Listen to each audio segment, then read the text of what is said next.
Alhamdulillahi Rabbil Alamin. Wassalatu wassalamu ala ashrafil anbiya'i wal mursalin wa ala alihi wa sahbihi wasallam. Amma ba'd. Alhamdulillah kita kembali melanjutkan kajian kita pada malam hari ini. Lanjutan pembahasan kitab Sahih Al-Imam Al-Bukhari rahimahullahu ta'ala rahmatan wasi'ah. Masih pembahasan tentang kitab Al-Ilm, masuk ke bab yang ke-42. Imam Bukhari rahimahullahu ta'ala berkata, Babu hifzil ilm, bab tentang menghafalkan ilmu. Jadi dalam bab ini Imam Bukhari ingin menjelaskan bahwa ilmu itu harus dihafal. Al-ilmu ma fi sudur, walaysa ma fi sutur. Ilmu itu yang di dada, yang dihafal, bukan yang ditulis. Yang ditulis itu hanya untuk mengikat saja. Ketika lupa atau ketika tamar, kembali kepada apa yang dicatat. Tapi sesungguhnya ilmu itu adalah apa yang dihafal. Dan tentunya ilmu yang paling utama adalah kalamullah wa kalam Rasulullah. Firman Allah Subhanahu wa ta'ala ini sumbernya ilmu. Jadi kalau penuntut ilmu lalai dari hafalan Al-Quran, ini tidak betul-betul, berarti dia tidak serius menuntut ilmu. Hanya ingin ketenaran atau tidak sungguh-sungguh lah istilahnya. Jadi kalau betul-betul serius menuntut ilmu, maka langkah pertamanya adalah menghafalkan sumbernya ilmu, yaitu Al-Quran. Dan Allah sudah memberikan kemudahan dalam menghafalkan Al-Quran. Makanya banyak tempat-tempat kajian itu tidak mau syekhnya itu mengikutkan dia di majelis ilmu kecuali kalau sudah hafal Quran. Beberapa masyayikh di Mesir itu ketika datang, saya ingin mulazamah dengan syekh, sudah hafal Quran belum? Pergi dulu di situ. Ada muridnya situ, tempat menyetor hafalan. Kalau sudah bisa, baru suruh lagi perbaiki bahasanya. Nah, apa gunanya kamu hadir di majelis kemudian tidak memiliki pondasinya? Nah, ibaratnya dia bikin bangunan, tidak ada pondasinya. Ketika ditiup angin sudah roboh. Biar bagaimana bangunan indahnya, cantiknya, tapi kalau tidak ada pondasinya, tidak ada landasannya, tidak akan kuat.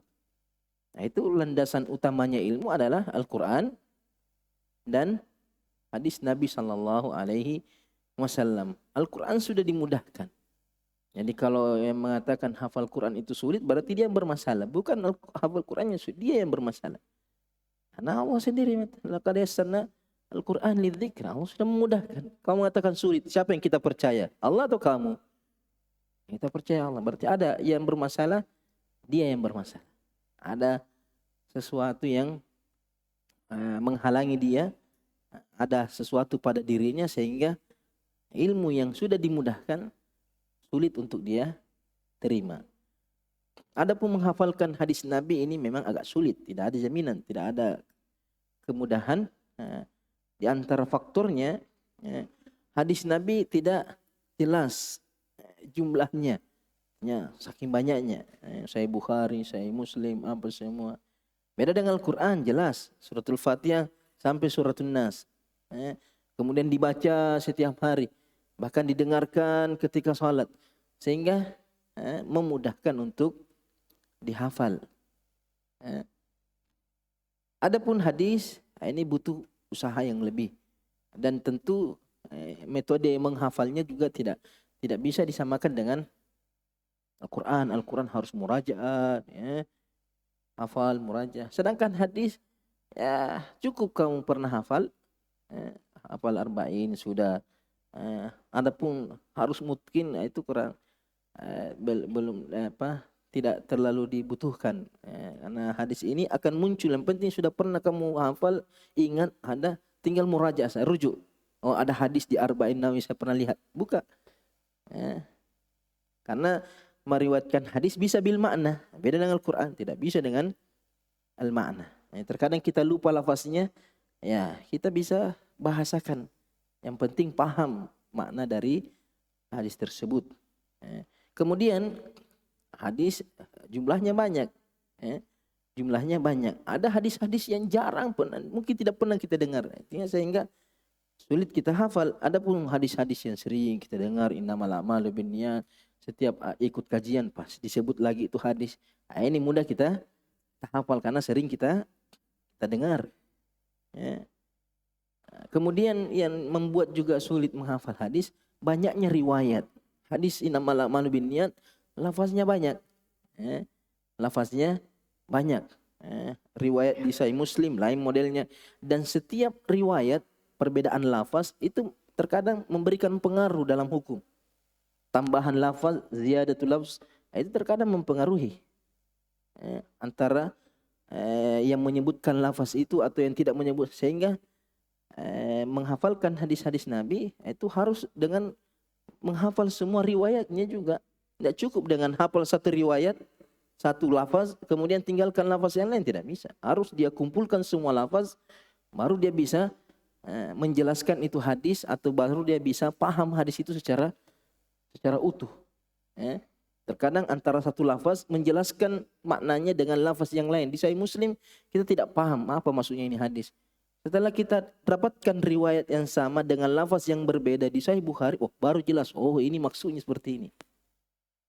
Antara satu riwayat menjelaskan riwayat yang lainnya. Sehingga menghafal hadis butuh kesabaran, butuh mutala'ah. Harus banyak-banyak membaca, banyak-banyak membuka buku. Sering-sering itu hadis itu dibaca.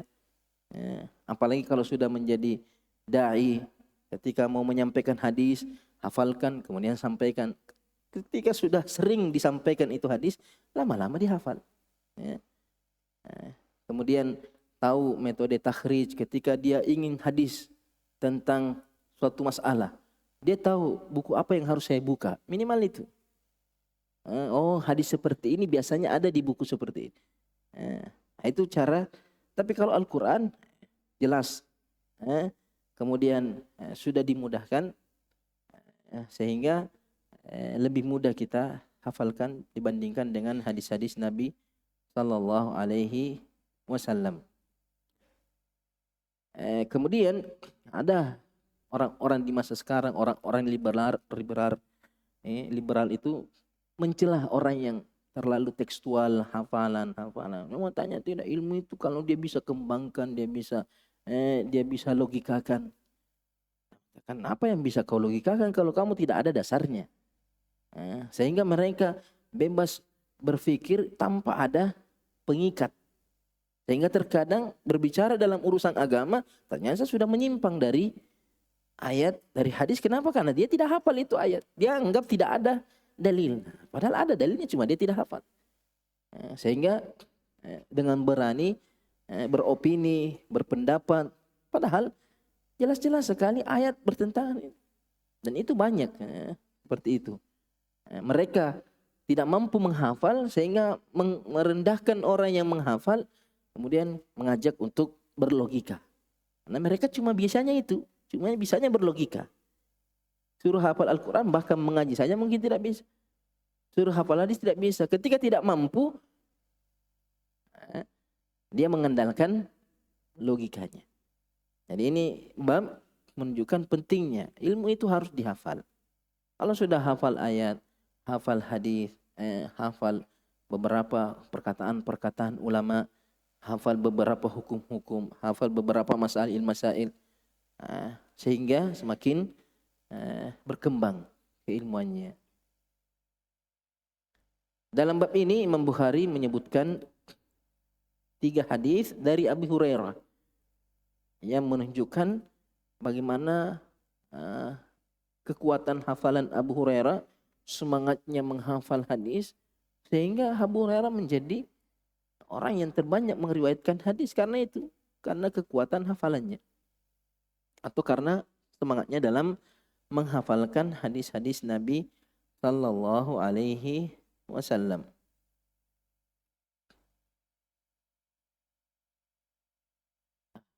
Hadis yang pertama, Imam Bukhari rahimahullah taala berkata, haddatsana Abdul Aziz ibnu Abdullah Al-Uwaisi. Qala haddatsani Malik bin Anas an Ibnu Syihab Az-Zuhri. Ibnu Syihab ini kamu akan sering dengar namanya karena dia memang Amirul Mukminin. Banyak hadis dia menjadi sumber porosnya hadis. Madarul hadis. Banyak hadis dari dia bersumber.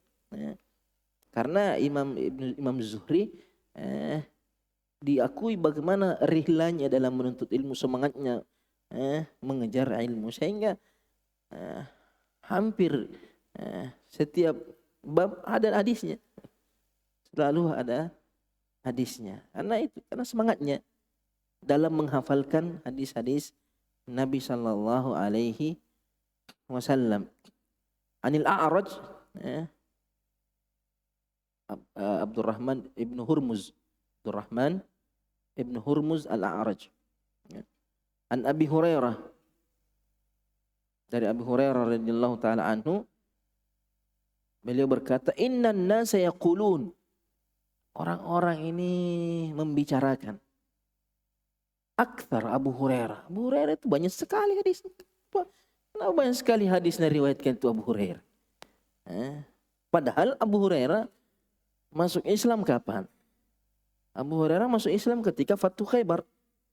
Akhir-akhir tahun 6, awal-awal tahun 7 Hijriah. Berarti bersama Nabi cuma 3 tahunan. Kenapa dia lebih banyak hadisnya? Kenapa lebih banyak dia menyampaikan hadis? Mana Abu Bakar? Mana Umar? Mana Utsman? Mana sahabat yang lain yang lebih dahulu masuk Islam, lebih sering bersama Nabi? Kenapa Abu Hurairah yang paling banyak hadisnya? Ini tabiat manusia. Ketika ada orang yang menonjol, pasti orang jadi perbincangan. Apakah ada yang memuji atau ada yang meragukan, kenapa terlalu. Itu sudah tabiat. Hasad itu pasti tidak ada orang yang selamat dari hasad. Ketika kita punya kelebihan, punya kualitas, pasti orang akan ada yang hasad. Ada yang memperbincangkan kita. Abu Hurairah tidak selamat. Maka orang-orang sampai ke telinga Abu Hurairah. Katanya, kenapa Abu Hurairah banyak meriwayatkan hadis? Maka Abu Hurairah mengatakan, walaula ayatani fi kitabillah ma haddatsu haditsan. Seandainya bukan karena 2 ayat ini dalam Al-Quran, saya tidak akan menyampaikan 1 hadis pun. Saya tidak akan menyampaikan karena takutnya mereka salah dalam menyampaikan. Tapi karena ini ayat amanah, harus dia sampaikan. Seandainya tidak, urus saya diri sendiri, saya selamat, saya tidak mau tanggung jawab.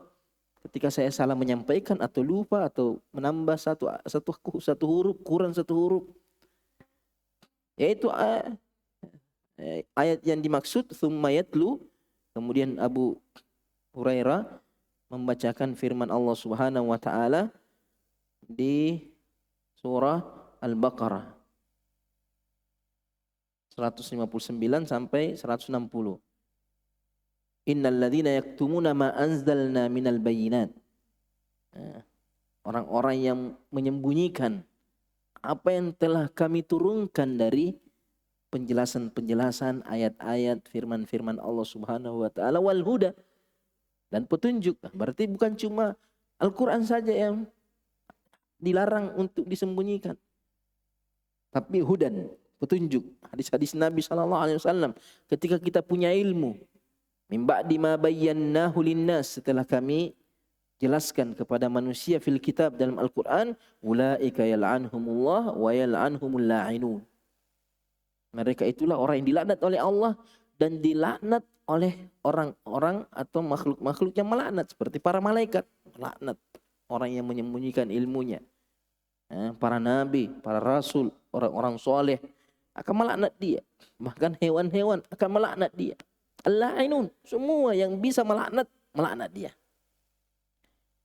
Illal ladzina tabu aslahu, kecuali orang yang bertaubat, dia menyadari kesalahannya, kemudian dia memperbaiki kesalahannya, kemudian dia menjelaskan kesalahannya. Nah, ini. Jadi tobat dulu, baru dia perbaiki, baru dia jelaskan. Oh, saya salah kemarin, yang benar ini.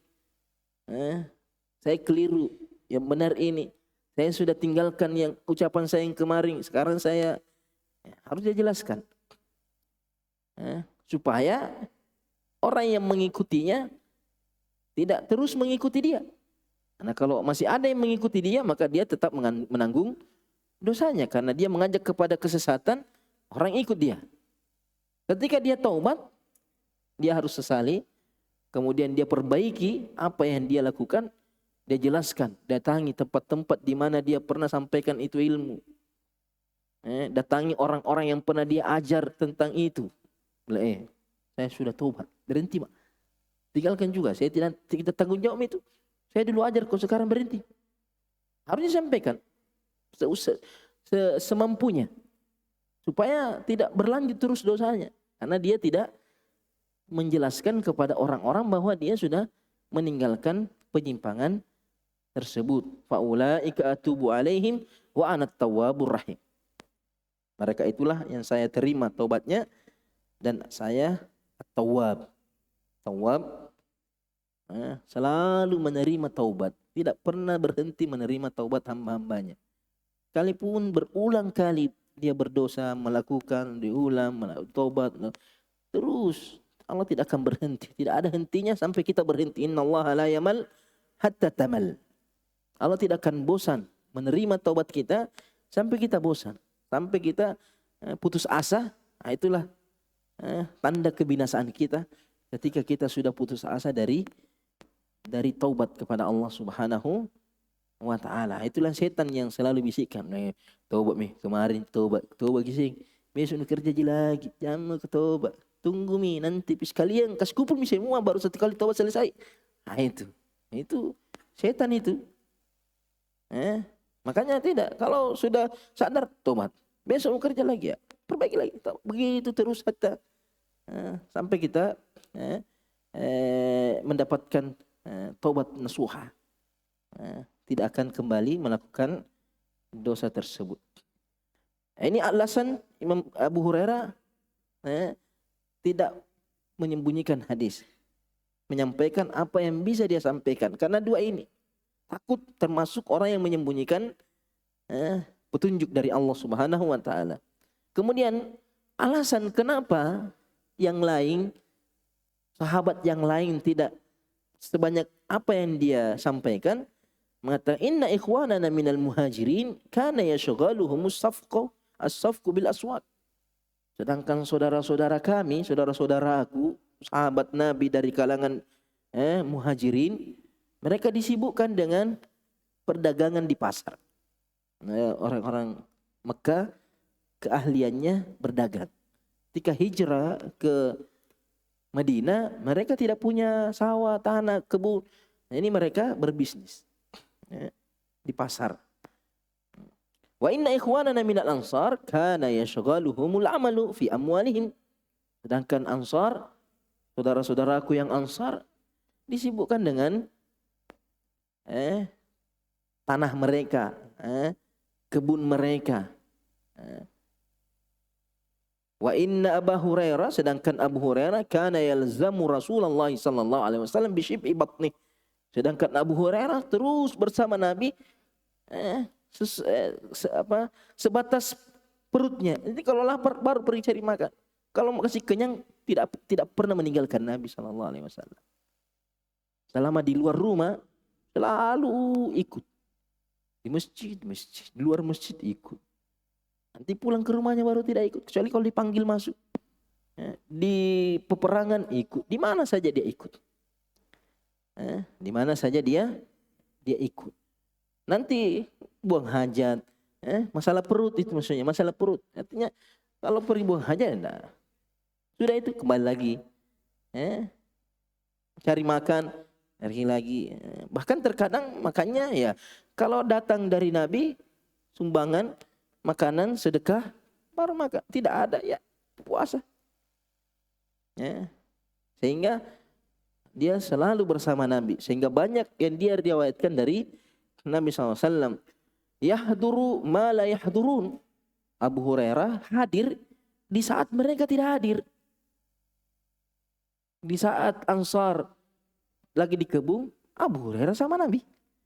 Di saat Muhajir lagi di pasar, Abu Hurairah sedang ngaji sama Nabi. Jadi wajar kalau Abu Hurairah banyak yang diketahui daripada yang lain. Wa yahfadzu ma la yahfadzun. Nah, ini juga menghafal apa yang mereka tidak hafal. Mungkin sama-sama kita hadir, sama-sama dengar khutbah Nabi, tapi ini hafal kamu tidak. Selamat tinggal. Ini tulis, kamu tidak tulis. Oh, beda. Jadi tidak mungkin sama. Ini hadis dari Abu Hurairah. Ada beberapa faedah dari hadis ini. Keistimewaan Abu Hurairah karena banyaknya menghafal hadis Nabi Shallallahu Alaihi Wasallam. Jadi menghafal Al-Quran fadilah. Menghafal hadis Nabi tidak sedikit, tidak kurang dari fadilahnya. Sekalipun ya beda lah. Hafal Al-Quran setiap huruf kamu ulang-ulang murajaah, dapat terus pahala kamu.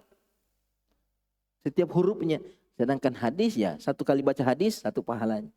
2 kali baca, jadi seumpamanya kamu hafal hadis. 10 kali kamu ulang, 10 pahala.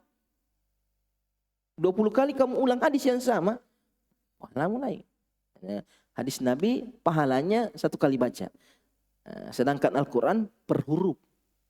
Per huruf. Jadi Abu Hurairah semangat dalam menghafalkan hadis. Sebagai kalau Al-Quran kita hafal pengagungan kepada Allah. Hadis kita hafal pengagungan kepada Nabi SAW. Jadi kalau mengatakan dirinya ahli sunnah kemudian tidak menghafal sunnah, kamu sunnah dari mana? Minimal kamu hafal beberapa hadis yang si pendek-pendek, yang sering kita sekalipun bukan penuntut ilmu, orang awam dia harus hafal hadis. Harus ada semangatnya menghafal hadis Nabi SAW, terkhusus hadis-hadis yang selalu Ustaz sampaikan, selalu Ustaz sebutkan. Atau perkara-perkara yang sering kita dapatkan dalam keseharian singkat-singkat. Hadis-hadis Nabi kebanyakannya singkat-singkat. Makanya Ibnu Umar berkata kepada Abu Hurairah, ya Abu Hurairah, anta kunta alzamana li Rasulillah SAW. Engkau dahulu yang paling sering bersama Nabi SAW. Wa ahfadhana li hadithihi, dan engkau yang paling kuat menghafal hadis Nabi sallallahu alaihi wasallam. Kemudian itu pengakuannya Ibnu Umar, ini pengakuannya Talha ibnu Ubaidillah. Ketika Malik bin Abi Amir berkata kepada Talha, matanya Abu Muhammad ini Talha, ara'aita hadzal Yamani, kamu tidak lihat itu orang Yaman itu? Abu Hurairah. Nah, Abu Hurairah dari Yaman. Tidak kamu tahu, tidak kamu lihat itu orang Yaman itu? Ahu a'lamu bihadisi Rasulullah minkum. Apakah dia lebih tahu hadis Nabi daripada kalian? Talha, pembesar-pembesar sahabat. Kenapa ini orang baru datang? Tiba-tiba banyak hadis yang dia hafalkan. Dari jauh lah kampungnya. Kenapa bukan yang paling banyak hadisnya itu penduduk Madinah? Penduduk Mekah. Kenapa orang jauh yang lebih banyak hafal hadis? Nasma'u minhum ma la nasma'u minkum. Kami lebih banyak mendengar hadis dari dia daripada kalian. Au yaqulu ala Rasulillah sallallahu alaihi wasallam ma lam yaqul. Atau jangan sampai Abu Hurairah menyampaikan dari Nabi yang tidak dia dengar dari Nabi, dia bikin-bikin. Itu bahaya sampai ke situ. Jangan sampai ini Abu Hurairah ini dia saja yang menyampaikan hadis, dia karang-karang itu hadis Nabi SAW. Ini dicurhat disampaikan kepada Talha bin Ubaidillah. Faqala, Talha mengatakan, amma ayyakuna sami'a min Rasulillahi ma lam nasma' anhu, adapun dia mendengarkan dari Nabi yang kami tidak dengar, wa dzaka annahu kana miskinan la syai'a lahu. Itu disebabkan karena dia itu orang miskin, tidak ada apa-apanya. Dhaifan li Rasulillah, dia tamunya Rasulullah. Jadi Ahlus Suffah itu Nabi anggap sebagai tamunya. Makanya Nabi yang menjamin dia makanannya. Pokoknya kalau ada makanan datang ke rumah Nabi, kalau itu zakat, Nabi tidak makan. Nabi kasih al-suf, makan kau. Tapi kalau itu hadiah, maka Nabi makan sedikit, sisanya diberikan kepada ahli sufa. Karena mereka tamunya Nabi SAW, tamunya Allah, tamunya Nabi SAW. Yaduhu ma'ayadi Rasulillah, tangannya bersama tangan Nabi. Artinya di mana ada Nabi, di situ dia ada. Selalu mulazama. Wa kunna nahnu ahla buyutat wa ghinan. Kami ini ada rumah masing-masing, ya pulang ke rumah masing-masing. Kami punya harta, ginan. Wa kunna na'ti Rasulullah SAW tarafain nahar. Kami cuma datang kepada Nabi awal siang dan akhir siang. Awal siang subuh, salat subuh. Sebelum pergi kerja ya pengajian dulu. Kadang Nabi setelah salat subuh menyampaikan hadis. Sudah itu pergi kerja. Duhur masih sibuk atau istirahat. Asar, maghrib, isya baru sama Nabi lagi. Artinya tidak bisa selalu bersama Nabi sallallahu alaihi wasallam. La asyukku illa annahu sami'a Rasulullah malam nasma. Saya tidak ragu kalau dia mendengar apa yang kami tidak dengar. Itu pasti sudah itu. Pasti dia mendengar sesuatu yang kami tidak dengar karena dia lebih sering daripada kami. Wala tajidu ahadan fihi khairun yaqulu ala Rasulillah SAW malam yaqul. Kamu tidak akan mendapatkan kebaikan kepada seseorang yang mengucapkan dari Rasulullah apa yang tidak Nabi sebutkan. Mustahil. Abu Hurairah bagaimana kedudukannya Abu Hurairah? Semua orang cinta dia. Tidak mungkin dia menyampaikan hadis palsu kalau begitu keadaannya. Artinya kalau orang itu pemalsu hadis pasti akan ditinggalkan. Tidak akan ada kebaikan pada dia. Sedangkan Abu Hurairah, kita lihat bagaimana Abu Hurairah setelah Nabi Shallallahu Alaihi Wasallam wafat. Itu diantara sebab Abu Hurairah banyak hafal hadis. Jadi makanya menuntut ilmu itu bukan siapa yang paling lama, siapa yang paling semangat. Jadi Abu Hurairah cuma 3 tahun bersama Nabi.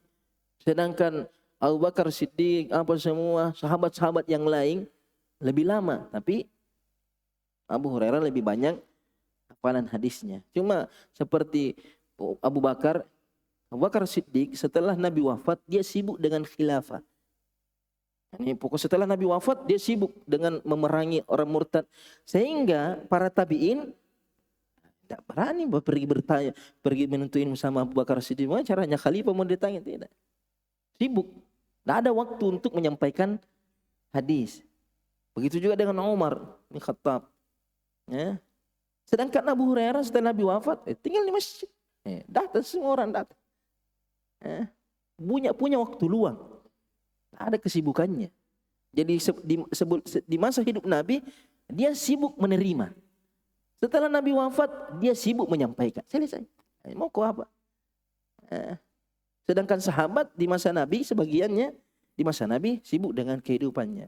Setelah Nabi wafat sibuk dengan khilafah, peperangan, apa semua. Kemudian di antara faktor yang kedua itu semangatnya. Masalahnya semangatnya. Hafalan yang banyak itu di antara pendukungnya adalah semangat. Allah kasih kita akal, Allah kasih kita kekuatan hafalan. Secara dasar lah. Cuma memang ada orang diberikan kelebihan, ada diberi. Cuma tabiatnya itu akal itu bisa diasah, bisa dilatih. Makanya kalau dari kecil sudah dilatih menghafal, lama-lama akan terbiasa. Jadi hafalan itu kebiasaan. Kalau sudah terbiasa menghafal, lama-lama dengar 1 kali hafal. Tapi kalau tidak terbiasa, susah. Jadi hafalan harus diasah. Makanya karena semangatnya Abu Hurairah, akhirnya dia banyak menghafal. Makanya ketika Nabi SAW ditanya sama Abu Hurairah, ya Rasulullah, man as'adun nasi bi syafa'atika yaumal qiyamah. Apa kata Nabi? Laqad nanantu ya Abu Hurairah alla yas'alani an hadzal hadis ahadun ahadun mink. Tidak ada yang menanyakan hadis ini lebih dahulu daripada kamu. Saya sudah sangka itu. Kenapa? Lima ra'aitu min hirsika 'alal hadis. Karena semangatmu. Jadi modalnya Abu Hurairah semangatnya. Dengan modal semangat Allah bukakan dia pintu-pintu ilmu. Sehingga diantaranya semangat menghafal kuat menghafal karena semangatnya. Bahkan Allah bukakan dia pertanyaan-pertanyaan. Artinya Allah bukakan pintu-pintu pertanyaan karena di antara pintu ilmu itu bertanya. Di antara pintunya ilmu itu dengan bertanya. Jadi Allah kasih dia ilham untuk menanyakan sesuatu yang tidak ditanyakan orang lain. Disebabkan apa? Karena semangatnya. Allah tahu dia punya semangat, Allah bukakan dia, Allah bantu dia untuk mendapatkan ilmu itu. Nanti di hadis yang kedua, di antara sebab banyaknya hafalan Abu Hurairah karena doanya Nabi SAW. Kemudian di antara faedah dari hadis ini, kesibukan dunia sedikit banyaknya menghalangi orang menuntut ilmu. Sedikit banyaknya. Artinya ya namanya juga dunia. Semakin sibuk kita dengan dunia, semakin jauh kita dari ilmu. Semakin sedikit kita menyibukkan dunia, maka semakin banyak kita menyibukkan diri dengan ilmu. Jadi ketika Abu Hurairah tidak punya dunia, tidak ada dunianya, tidak ada hartanya, sehingga dia fokus ke ilmu. Sedangkan sahabat yang lain punya harta, punya dunia, sehingga mengurangi. Seperti yang pernah kita baca Umar bin Khattab, karena kesibukannya terpaksa ganti-gantian. Hari ini tetangganya, hari yang lain dia yang pergi kesibukannya. Tapi Umar bin Khattab semangatnya, dia tidak mengabaikan satu hari yang tidak dihadiri. Dia tanya, apa tadi kamu dapat? Nah, sekalipun dia tidak hadir, dia tanyakan kepada yang hadir. Kadang kita ya tidak hadir ya biar tahu. Tidak ada pedulinya. Ya, kalau tidak hadir, tanyakan apa yang dipelajari kemarin. Belajar dari yang hadir. Kemudian boleh, ulama mengatakan boleh menyibukkan diri menuntut ilmu dan meninggalkan mencari nafkah selama tidak punya kewajiban, tanggung jawab. Ya, Abu Hurairah tidak punya tanggung jawab. Tidak ada istrinya, tidak ada anaknya. Tinggal saya di masjid belajar, selesai. Makan, ya kalau ada yang kasih makan, kalau tidak ya sabar-sabar. Nah, itu. Seperti hadisnya Anas, seorang mengeluhkan sahabatnya kepada Nabi. Bahwasanya Rasulullah ini mengeluhkan saudaranya. Bahwasanya Rasulullah ini saudara saya tidak pergi cari nafkah, tidak pergi bekerja. Hanya duduk bersama engkau. Sedangkan saya pergi mencari nafkah. Siapa kasih makan? Saya yang kasih makan. Karena tidak ada pekerjaannya. Saya yang kasih makan dia. Saya pergi bekerja, dia yang pergi belajar. Maka Nabi mengatakan apa? La'allaka turzaqu bihi. Bisa jadi kamu dapat rezeki gara-gara memberi dia nafkah. Gara-gara memberi dia nafkah. Dia tidak bisa menuntut ilmu. Dia pergi cari kerja, tapi dia nafkahi orang yang menuntut ilmu. Jadi dia dapat pahala juga. Jadi dia dapat pahala ilmunya orang yang dia nafkahi. Jadi ada kerjasama istilahnya. Ketika kita ya buntu-buntu, ada juga orang ya susah tunjuk, artinya berusaha sudah tidak bisa, bukan duniaku. Cari nafkah, nafkahi orang yang menuntut ilmu. Kamu dapat pahalanya. Daripada nupasa juga tidak jalan-jalan tonji. Artinya sesuaikan dengan keadaan. Nah, terkadang terbalik tong. Anda ustadz mau jadi pebisnis, Anda pebisnis mau jadi ustadz. Ini tidak beres-beres, ini juga tidak beres-beres. Kalau bisa dua-duanya tidak ada masalah. Ada orang dua-duanya bisa jalan. Ada orang jalan bisnisnya, jalan juga ilmunya. Bisa membagi waktu. Ada tapi sembarang orang seperti itu, orang-orang yang ya tertentu saja. Ada orang tidak bisa. Ketika sudah masuk ke dunia bisnis, sudah selamat tinggal. Tidak ada kajiannya, tidak ada ilmunya. Bagus kalau masih muraja sendiri, alhamdulillah. Sudah, karena godaannya harta itu besar. Awalnya kecil-kecil, bagus, berkembang, sudah hilang.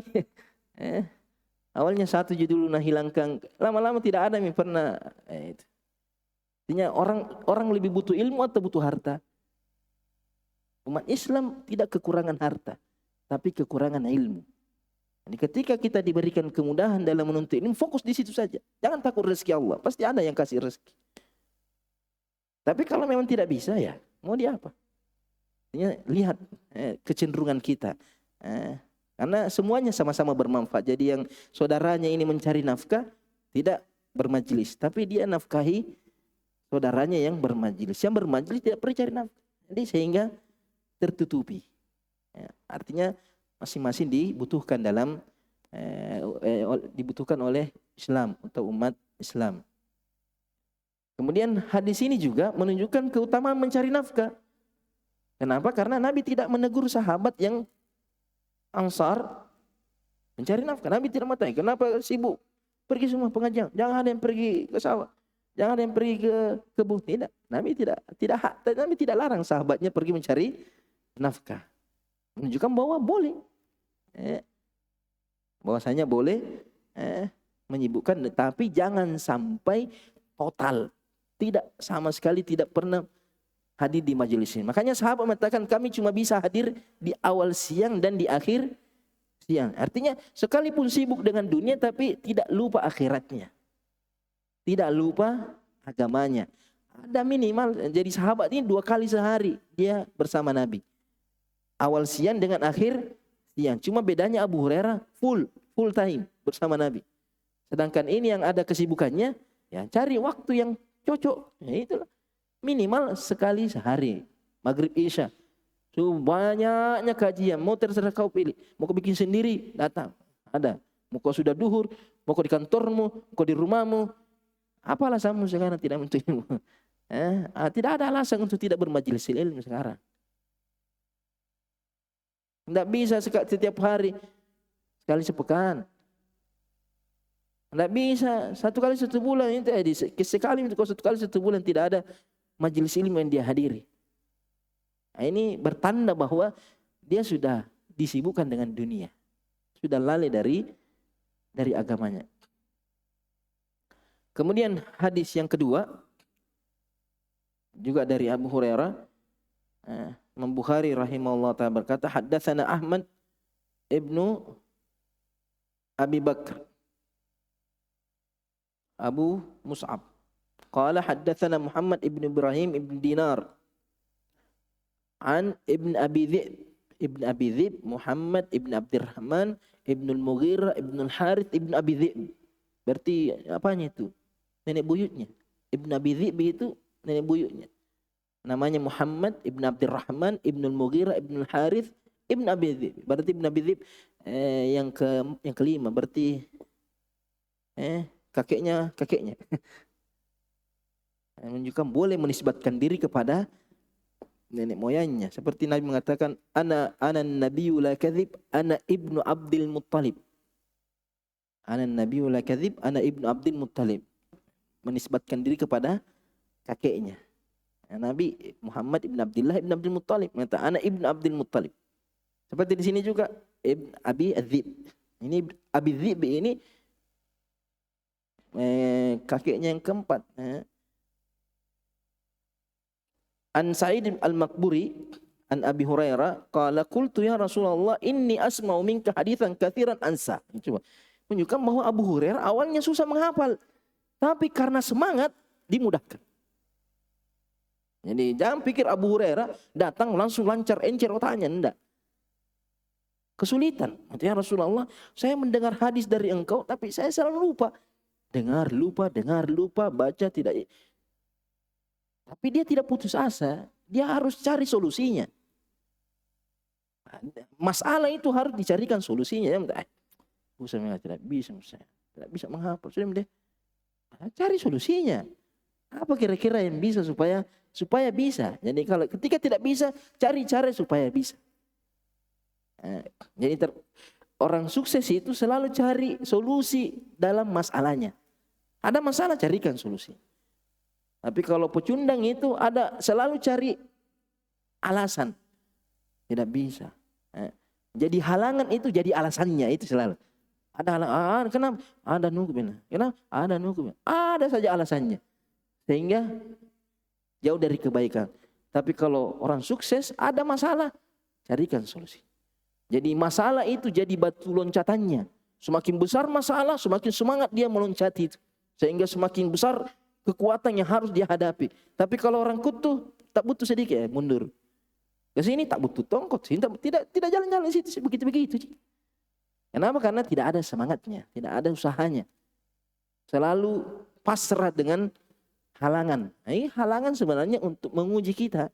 Allah kasih halangan supaya kita mau dites, kita serius atau tidak, sungguh-sungguh atau tidak. Orang yang serius dia akan lalui. Orang tidak serius cari alasan, tidak bisa terus. Karena kalau kita sudah bilang dalam diri kita tidak bisa, sudah tidak bisa betul itu. Makanya Nabi mengatakan ihris ala ma yanfa'uk wasta'in billahi wala ta'jaz.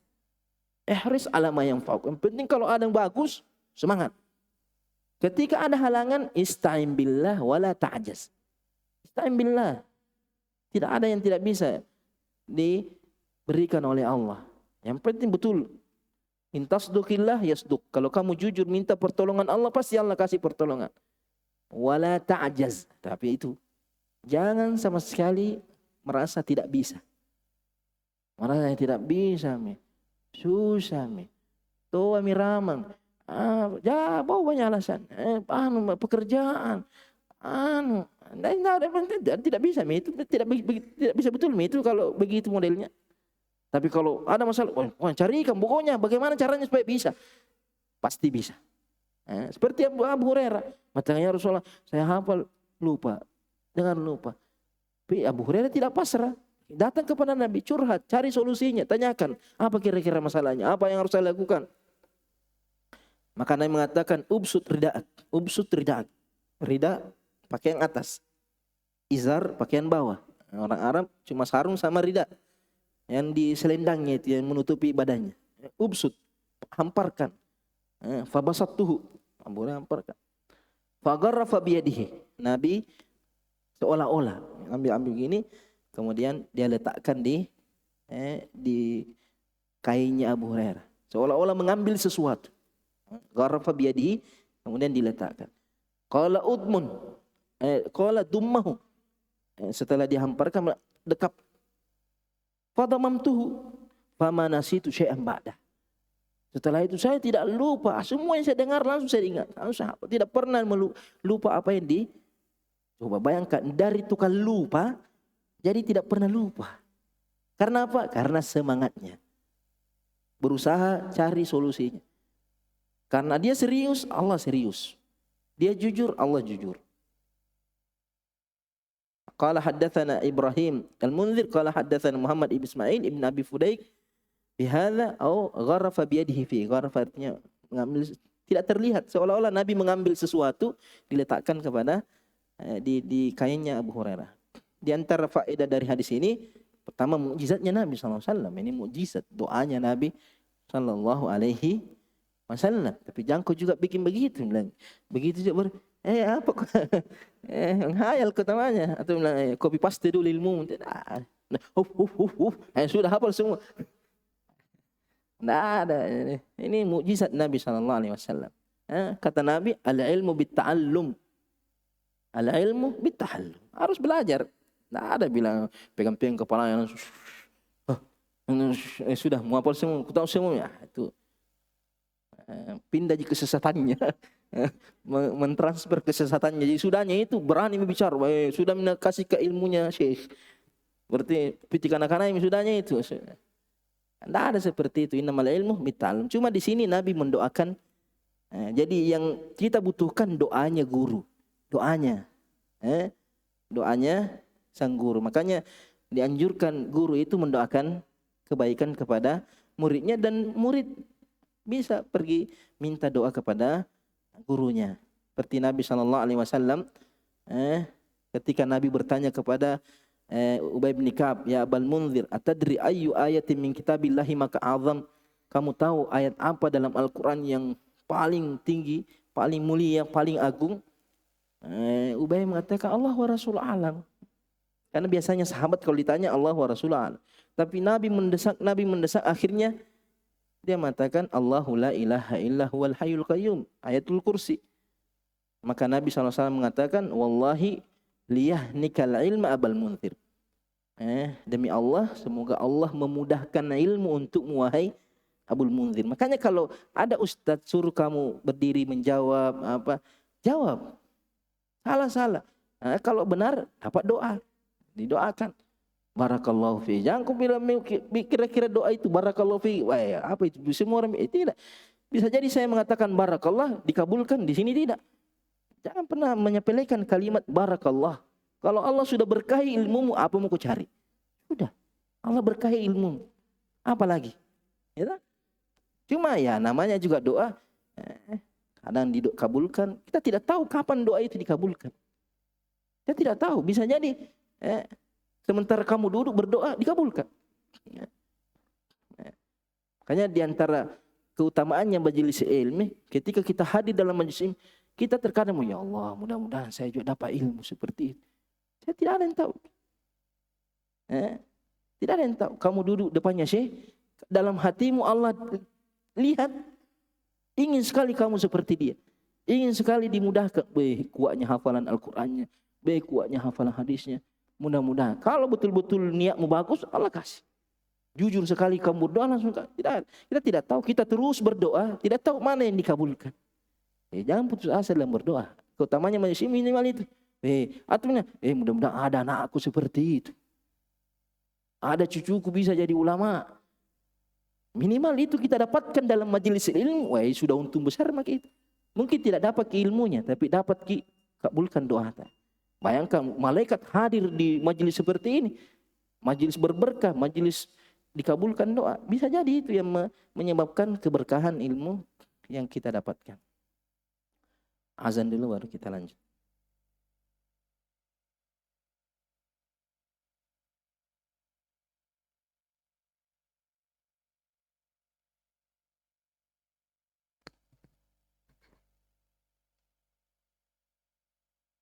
Allahu Akbar, Allahu Akbar. Allahu Akbar, Allahu Akbar. Asyhadu an la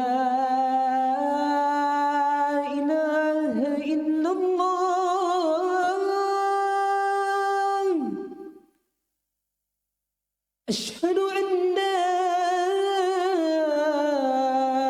إله إلا الله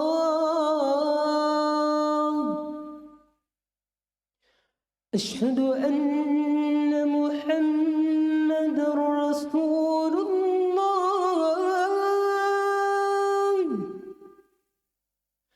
أشهد أن محمد رسول الله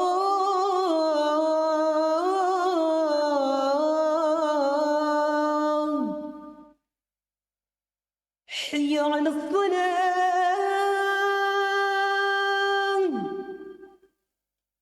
حي على الصلاة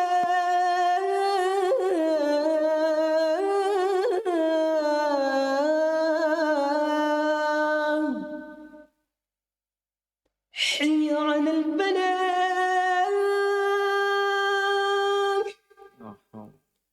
حي على الفلاح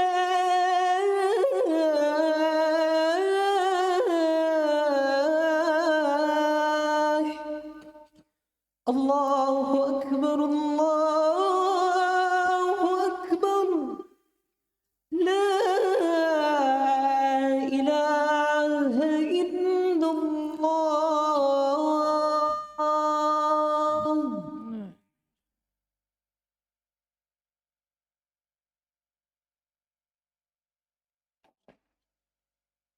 Kemudian tadi sudah disebutkan beberapa di antara yang menyebabkan kuatnya hafalan Abu Hurairah, itu semangatnya, semangat diulang, lama-lama hafal juga. Kemudian yang kedua, doanya Nabi SAW, doa orang-orang soleh, doa kedua orang tua ini Jangan pandang enteng doa.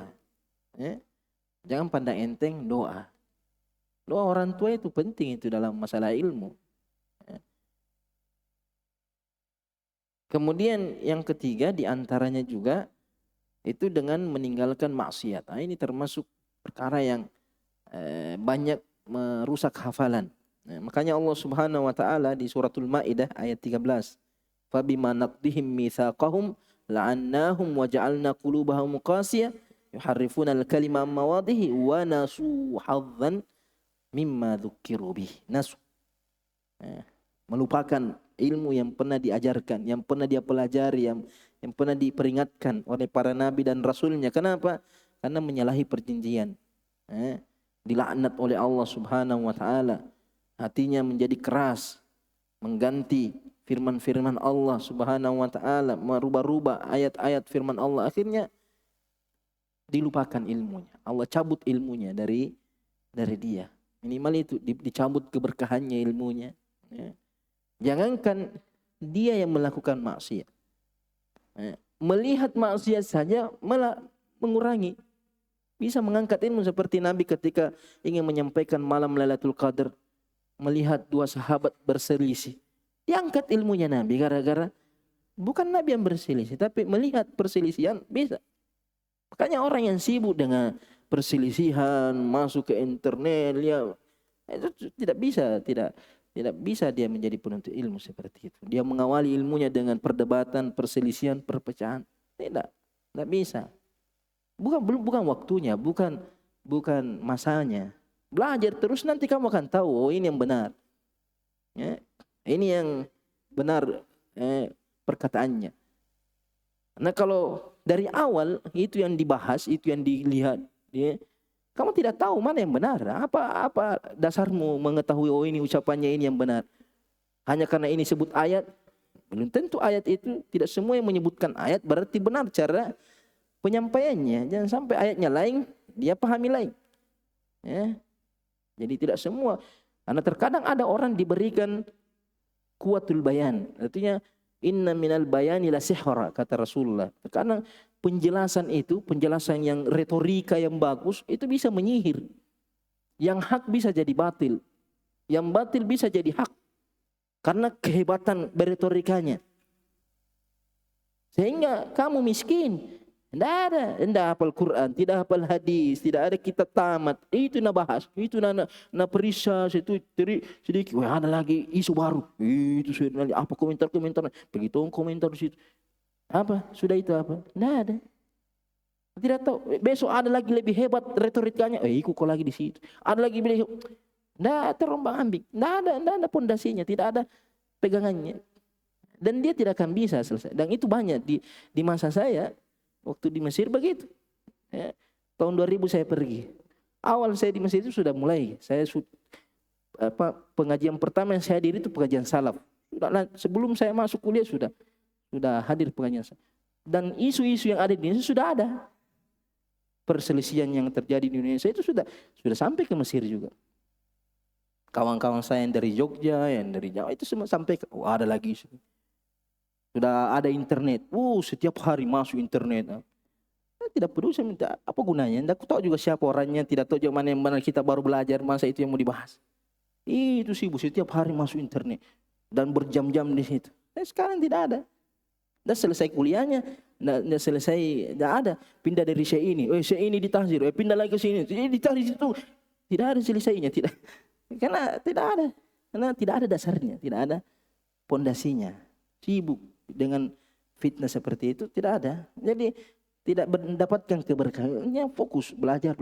Nanti ada masanya kamu akan dihadapkan dengan masalah-masalah seperti itu dan kamu sudah siap. Artinya serahkan saja kepada orang-orang yang memang punya keilmuan di situ. Sedangkan pemula tak usah bahas, jangan disibukkan dengan hal-hal seperti itu. Nah, itu termasuk maksiat itu. Yang jangan sampai maksiat minum balok apa semua tidak. Menyibukkan diri dengan hal-hal yang tidak bermanfaat itu maksiat. Min husni islamil mar'i tarkuhu ma la ya'ni.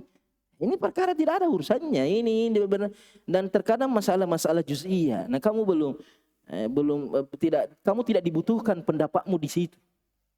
Tidak ada untung kamu di situ. Tidak ada juga komentarku di situ, tidak juga bermanfaat komentarmu di situ. Kamu tidak dipandang. Kecuali kalau kamu berilmu, bisa kamu memberikan faedah apa, kamu cuma penonton saja. Dan ketika kamu tahu itu mana yang benar, ada juga tidak menambah kekhusyuanmu dalam sholat, tidak menambah semangatmu belajar, justru menurunkan semangat. Ya.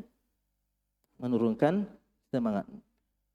Kemudian hadis, makanya Imam Malik ketika ditanya oleh sahabatnya atau muridnya tentang apa yang bisa menguatkan hafalan, Imam Malik mengatakan in kana yasluhu lahu syai' fatarkul ma'asi. Kalau ada sesuatu yang bisa menguatkan hafalan, karena ada minum herbal ini, obat, ya boleh-boleh saja, ada namanya juga otak itu kan ya terkadang butuh nutrisi. Tapi yang paling utama ini tarkul ma'asi, meninggalkan maksiat. Kemudian hadis yang terakhir, yang ketiga, Imam Bukhari rahimahullah ta'ala berkata, haddatsana Ismail ibnu Abi Uwais. Qala haddatsani akhi. Saudaranya Abu Bakar ibn Abdul Hamid. An ibn Abi Dhib, yang tadi itu. An Sa'id al-Maqburi an Abi Hurairah qala hafiztu min Rasulillah sallallahu alaihi wasallam wi'aini. Saya menghafal dua bejana besar hafalan ilmu. Dua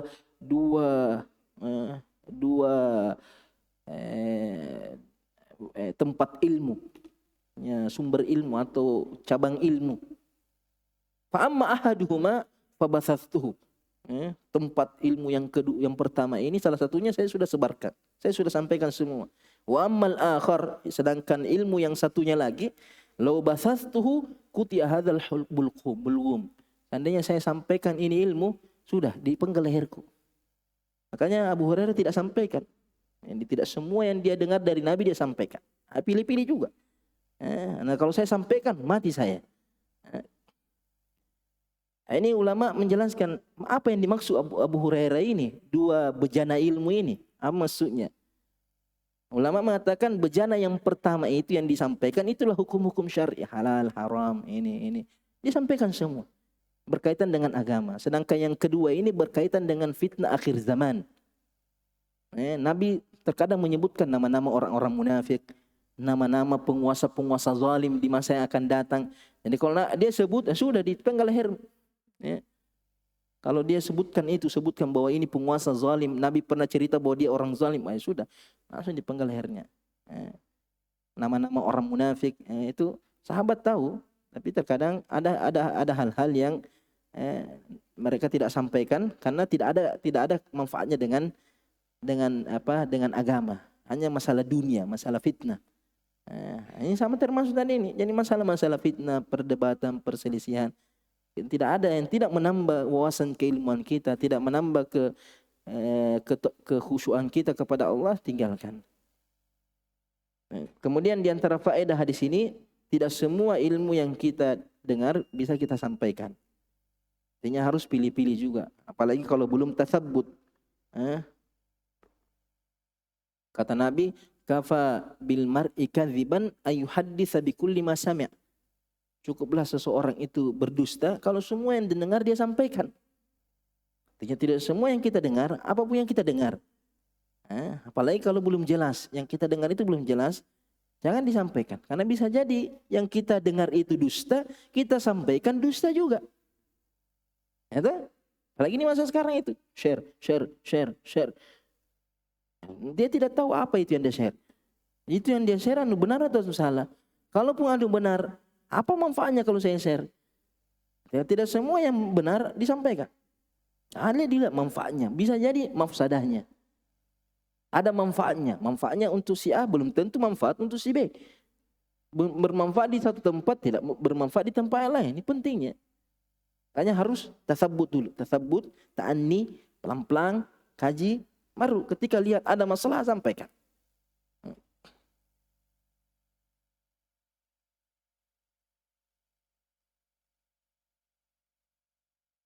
Seperti yang katakan Ali bin Abi Thalib radhiyallahu taala an mengatakan haditsun nasa bima ya'rifun atuhibbuna ayyukadziballaha wa ayyukadziballahu wa rasuluhu.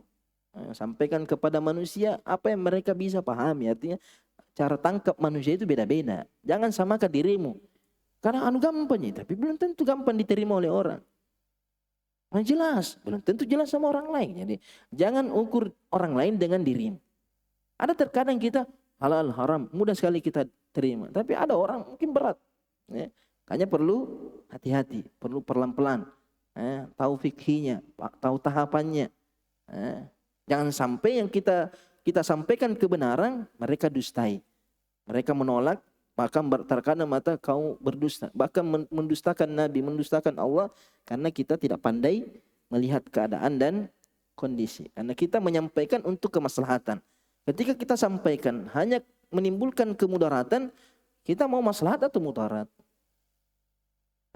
Makanya ulama katakan tagirul mungkar bimungkar fahuwa mungkar. Yang sampai kita ingin mengingkari kemungkaran, ternyata hanya menimbulkan kemungkaran yang lebih atau yang sama, maka perbuatan kita mungkar. Sekalipun kita benar menyampaikan kebenaran, tapi menimbulkan kemungkaran, maka perbuatan kita mungkar. Makanya al-amru bin ma'ruf taghyirul munkar, 3 syaratnya itu disebutkan oleh Syekh. Al-ilm,